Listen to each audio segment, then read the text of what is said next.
Hola, ¿cómo están? Bienvenidos una vez más aquí a Cinema Celuloide. Y ahora vamos a hablar de la película 28 Years Later. Aquí en México le pusieron Exterminio, la evolución, film que sigue en cartelera.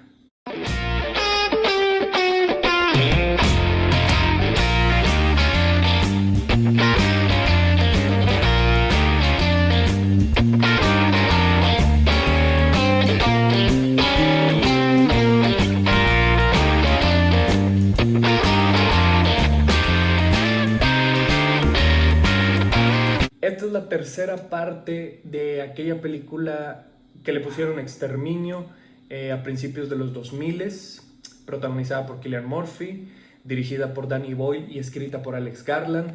Llama mucho la atención porque la segunda parte no tuvieron nada que ver Danny Boyle y Alex Garland, pero vuelve el director y el guionista en esta tercera parte. Recordemos que en la primera película pues puso de moda, digamos, los zombies o infectados, como le quieran llamar, veloces. Ya no tenía nada que ver aquellos zombies de George A. Romero. Y resulta que pues, era muy llamativa aquella película, había sido con poco presupuesto y además aquella gran secuencia inicial donde este personaje de Cillian Murphy despertaba de un coma y todo Londres estaba vacío. Entonces, ¿qué había pasado en esos 28 días? La segunda parte fue 28 meses después y ahora es 28 años después. Puso tan de moda toda esta temática aquel film que posteriormente tuvimos aquella serie llamada The Walking Dead que inicia exactamente igual. Una persona que despierta del coma y resulta que está en un mundo apocalíptico. Así que este film cuenta con las actuaciones de Jodie Comer, Ralph Fiennes, Alfie Williams y Aaron Taylor Johnson. Esos son los protagonistas y realmente el personaje que interpreta Alfie Williams, que es un joven de 14, 15 años, es el protagonista de toda esta película, porque lo estamos siguiendo constantemente y la sinopsis es bastante simple. Han pasado los años, sigue la problemática mundial de este tema y nos damos cuenta que unos refugiados están en medio de una isla y entonces que pueden pasar al otro terreno. Sin embargo, en el otro terreno, que es el continente, pues están todos estos infectados y es muy peligroso. Obviamente le pusieron aquí el nombre de Exterminio Evolución, tiene congruencia porque se ha evolucionado el conocimiento de la enfermedad. Incluso ya los dividen, hay algunos infectados que son lentos, a otros que siguen siendo muy veloces y además hay unos que les llaman alfa. Te mencionan que estos, pues resulta que la enfermedad sirve como si fueran esteroides, entonces se vuelven gigantescos, fuertísimos y muy veloces y muy peligrosos. De hecho hay un momento en donde se menciona que para detener a ese tipo de monstruos o de infectados o lo que tú quieras, necesitas 12 hombres normales. Habiendo mencionado esto, esta crítica va a tener dos partes. La primera, sin spoilers, voy a hablar de ella de manera muy general, y la segunda va a contener spoilers porque sí tengo que hablar de un epílogo. Y es bastante llamativo porque la estructura del guión que escribe aquí Alex Garland es bastante simple y muy ordenada. Porque la película tiene un prólogo, luego tiene una primera parte, la cual es la relación de padre-hijo. Luego tiene una segunda parte, que es la relación de madre e hijo. Y luego termina con un epílogo.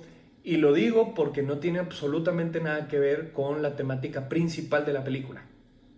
No es un postcréditos, es anterior de los créditos, pero sigue siendo un epílogo. A nivel técnico, visualmente es muy interesante. Este film se grabó con celular y la fotografía, que está a cargo de Anthony Dodd Mantle, es espectacular. Los campos son brillosos, claros, bellísimos. Hay muchos paisajes, las siluetas principalmente de estos personajes antagonistas, que por ejemplo es el alfa. O sea, todo eso, la colorimetría, todo eso está genial. ¿Qué decir de la edición? Que estuvo a cargo de John Harris, pero una vez más se mete ahí Danny Boyle. Es una película loquísima, vertiginosa, consecuencias muy al estilo del realizador. Verdaderamente tiene cortes de edición, principalmente cuando, digamos, exterminan a los infectados, que son bastante llamativos. Puede ser hasta videoclipero, pero no, con muchos giros, con muchas torceduras de cámara. Danny Boyle parece que no olvida su Trainspotting porque sigue siendo bastante extraño en su puesta de escena. De hecho, los primeros 40 minutos parece un viaje con psicotrópicos. O sea, la verdad, es bastante llamativo cómo filma este director. La música, de igual forma, agarra mucha música, principalmente soundtracks, y entonces utiliza entre rock, pop, electrónico, pero siempre muy británico o muy europeísta.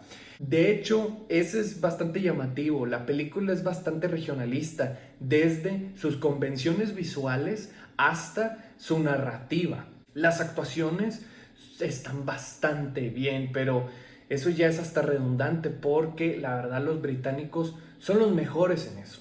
O sea, ellos tienen una escuela de teatro maravillosa, entonces casi siempre cuando tienes un cast de este país, pues las cosas van a salir bastante bien. El manejo del suspenso está bastante bien hecho y el terror más o menos, y eso tiene que ver con la conexión a los errores. Porque sí, efectivamente esta película no es perfecta y tiene ciertos detalles. Primero, la cuestión visual, sí, la fotografía es preciosista, por así decirlo, pero se ve demasiado artificial. Y tiene que ver porque está filmada en celular. Si esta película hubiera estado en celuloide, hubiera sido mucho mejor. Y además choca un poco con las dos películas anteriores, porque las dos películas anteriores no tienen esa estética. Entonces sí rompe el código. Y además creo que es poco congruente. Si la primera película se veía tierrosa, sucia y con garra, tuvo mucho que ver que aquel film tenía poco presupuesto y esta no. Pero imagínense, si apenas llevaban 28 días de la infección y ya se veía el mundo así, entonces imagínense 28 años después, pues se debería de ver mucho peor y no, resulta que no. Y yo entiendo que la naturaleza se haya limpiado. Eso no, pues es lógico, ¿no? Porque ya el humano se ha ido exterminando. No, pero a lo que voy es que cada toma, cada secuencia se ve demasiado contemporáneo. Entonces, eso me afecta un poco. Eso puede llegar a ser subjetivo. O sea, eso, ¿por qué? Porque a lo mejor hay gente que le encanta esta estética y está muy bien. El otro problema es que la película tiene un regionalismo, como dije anteriormente, y es muy grande. Y tiene mucho que ver con el epílogo y con los matices que da en el guión Alex Garland. Eso lo voy a decir en la zona de spoilers. Entonces, porque sí es un defecto grande, principalmente porque es el final y es como cierra esta película. Y el tercero es, hablando del terror, como dije anteriormente, ¿qué tanto terror te va a dar? Pues es como la comedia. Depende de la persona que esté enfrente de la película.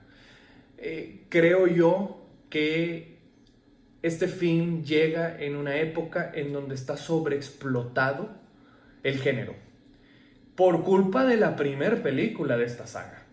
Porque efectivamente tuvimos The Walking Dead, Train to Busan y tenemos videojuegos y en todos lados hay zombies y en todos lados hay infectados.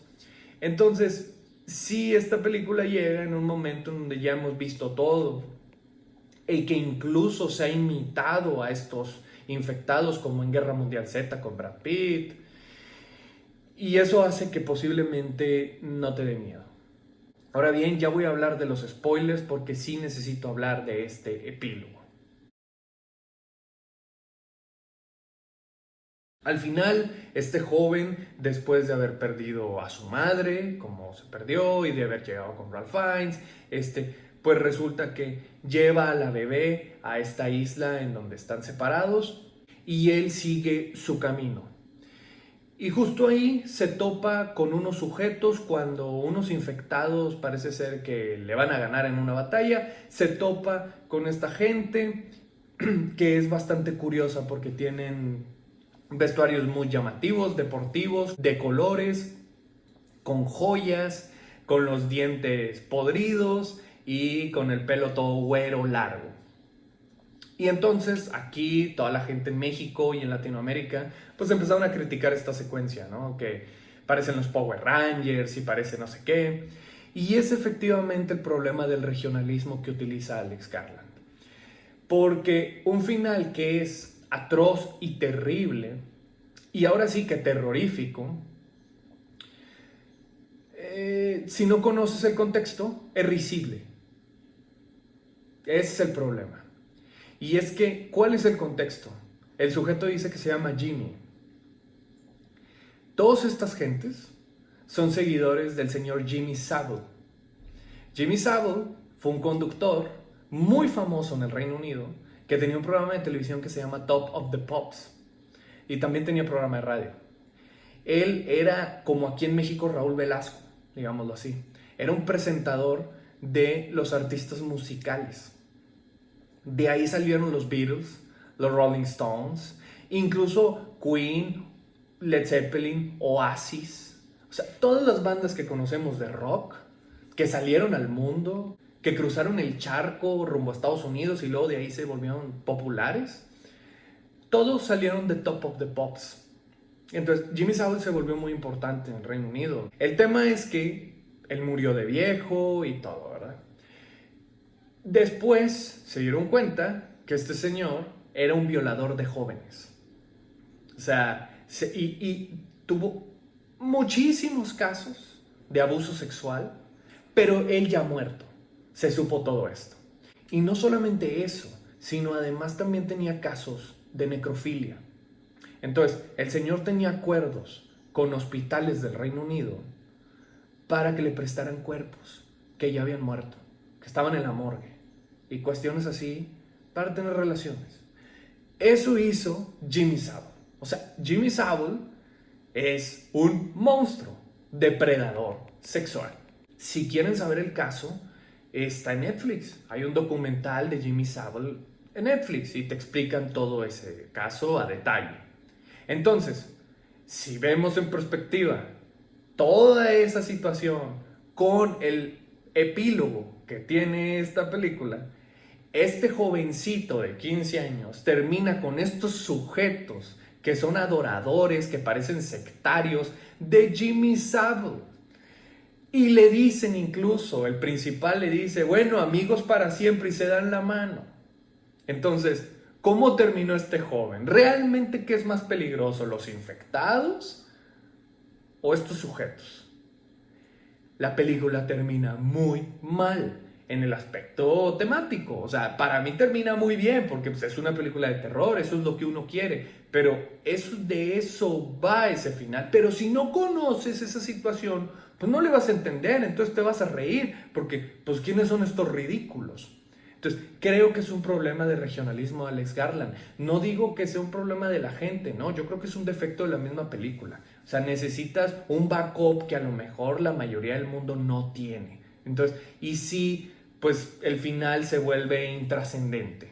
Creo yo también que a nivel tonal es muy diferente a la primera, porque la primera utiliza mucho salvajismo y violencia y entonces te muestra a estos militares del final y entonces este sujeto se vuelve peor que los infectados para defender a estas mujeres que están con él y entonces habla mucho de la hiperviolencia y de cómo el humano puede ser terrible, ¿verdad?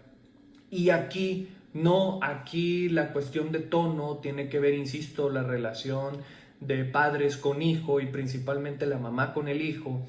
Y entonces esa secuencia que por cierto es maravillosa, un poquito antes del epílogo, que realmente es el cierre de la historia, es impresionantemente bien filmada, muy dramática y sumamente sentimental.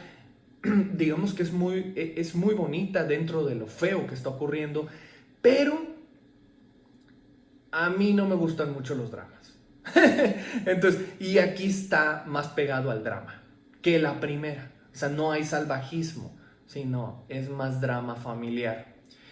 Pero eso, una vez más, es subjetivo. Así que para mí la película es de 3,5 estrellas de 5. Así que esa es la crítica que les tenía para hoy. Si les gustó el video, pónganle like. Suscríbanse al canal. Píquenle en la campanita para las notificaciones. Y como siempre, vamos a seguir subiendo más contenido.